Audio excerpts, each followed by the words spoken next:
गुरु प्यारी सात संगत जी, आप सभी को राधा स्वामी जी। सात संगत जी, मेरी गारंटी है कि इस वीडियो के बाद आपका भी सेवा के प्रति, बाबा जी के प्रति और विश्वास बढ़ ही जाएगा। आप जानेंगे कि कैसे सेवा हमारा वक्त बदलती है, हमारी मुसीबतों से सेवा और सत्संग सिमरन किस तरीके से हमें बाहर निकालते हैं, किस तरीके से हमें इन सब से अपनी परेशानियों का हल मिल जाता है।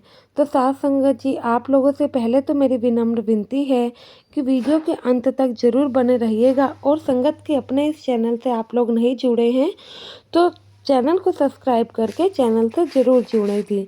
तो साथ संगत जी, यह घटना एक सत्संगी परिवार की है। इस परिवार में एक छोटी सी बच्ची जो कि सिर्फ और सिर्फ 7 साल की थी, और इसके माता पिता ही थे। साथ संगत जी, पूरा परिवार खुशहाल नुमा रह रहा था, सब कुछ इनकी ज़िंदगी में सही चल रहा था।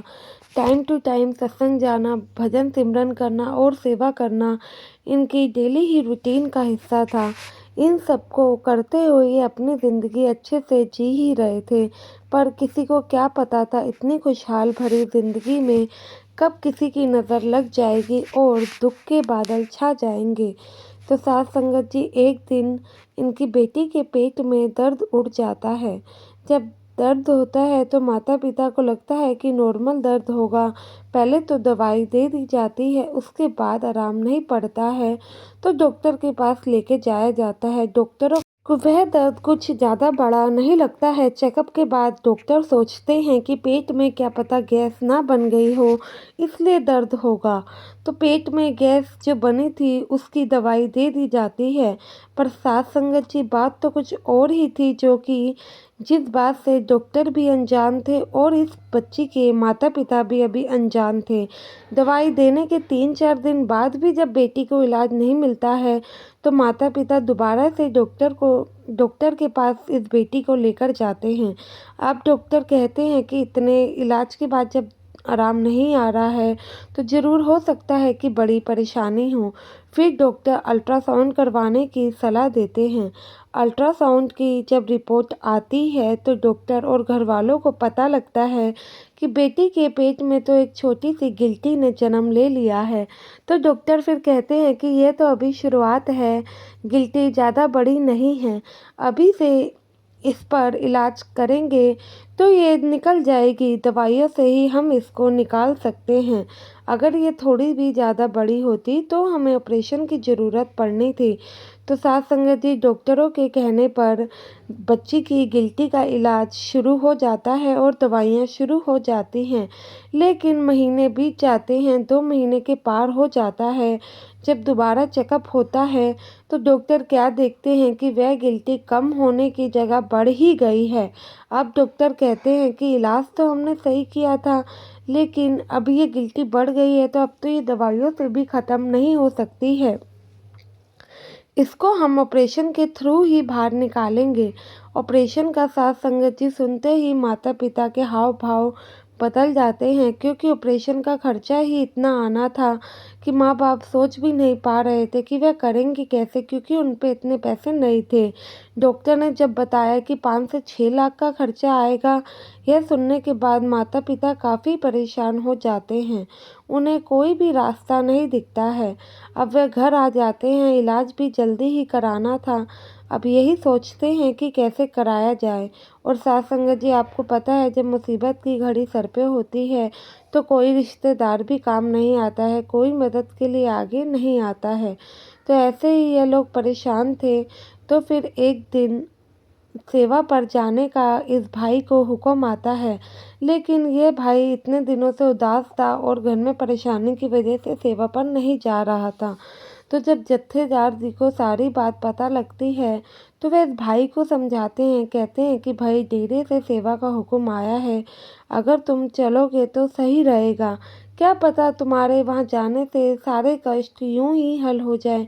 तो फिर ये भाई कहता है कि भाई, मेरे सेवा पर जाने से मेरी बच्ची का इलाज थोड़ी ना हो जाएगा। पर जत्थेदार के जिद करने पर सेवादार भाई इनके साथ चले जाता है। सोचता है कि 2-3 दिन में वापस आ ही जाऊंगा, मालिक के भरोसे तो है ही, अब मालिक ही रास्ता निकालेगा। तो जब ये सेवा पर जाते हैं, सेवा पर 2 दिन बीत जाते हैं। दूसरे दिन ये लोग शाम को सभी सेवादार जो कि उस जत्थे में आए हुए थे, पेड़ के नीचे बैठे होते हैं। पेड़ के नीचे जब बैठे होते हैं तो हर कोई सेवादार आपस में अपनी घटना बता ही रहा होता है, कैसे बाबा जी ने उनकी किस तरीके से मदद करी। ऐसे ही सबका बारी-बारी नंबर आता है, सब अपने अनुभव वहाँ पे साझा कर ही रहे होते हैं। तो इस भाई का जब नंबर आता है तो एक सेवादार भाई बोलते हैं कि भाई तुम बताओ, तुम्हें सेवा पर आकर क्या मिला? तो ये कहता है कि मेरे को सेवा पर आकर अभी तो कुछ मैंने ऐसा अनुभव नहीं किया है। मेरे घर में सब कुछ अच्छा था, सुख शांति थी, लेकिन अचानक से मेरी बेटी बीमार पड़ गई, तो पैसों की बहुत ही ज़्यादा तंगी हो गई है। मुझे समझ ही नहीं आ रहा है कि मैं कैसे अपनी बेटी का इलाज कराऊं। हमने तो सब कुछ बाबा जी के ऊपर ही छोड़ दिया है। जो करेगा मालिक ही करेगा। अब मालिक ने ये चीज़ हमें देनी होगी तो वह ठीक कर देगा, अब नहीं देना होगा तो हम इसमें क्या ही कर सकते हैं। तो साथ संगत जी, ऐसे ही अब एक और सेवादार भाई के ऊपर बात आती है। तो उनसे जब पूछा जाता है कि तुम्हें क्या चाहिए जो तुम सेवा पर आते हो, या तुम्हारे क्या अनुभव है, तो वह सेवादार भाई बताता है कि मेरे पे सब कुछ है, पैसों की कोई कमी नहीं है, लेकिन घर में सुख शांति ही नहीं है।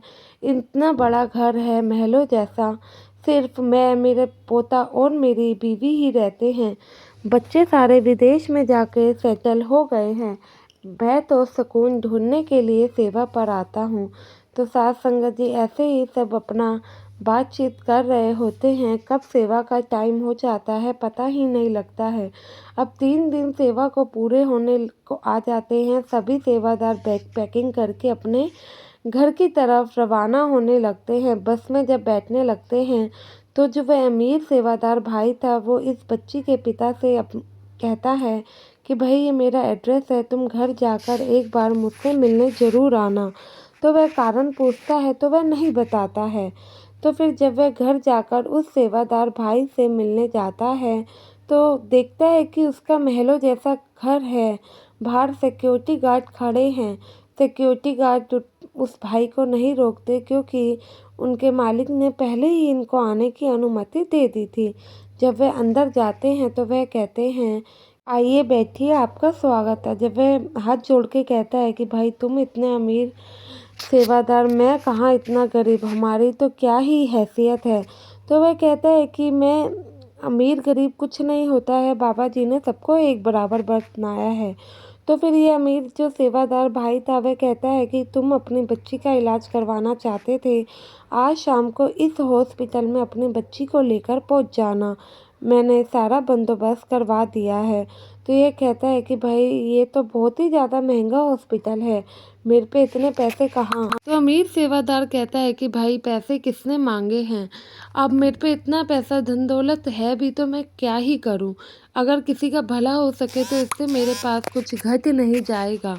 तो यह इनकी बेटी का इलाज करवा देता है और ऑपरेशन भी सक्सेसफुल होता है। तो उसके बाद जो इस भाई को शांति मिलती है, सुकून मिलता है, उसके लिए वह सेवादार इस बच्ची के पिता से हाथ जोड़कर शुक्राना अदा करता है। कहता है कि भाई अगर तुम ना होते तो पता नहीं मेरे को ये सुकून कैसे मिलता।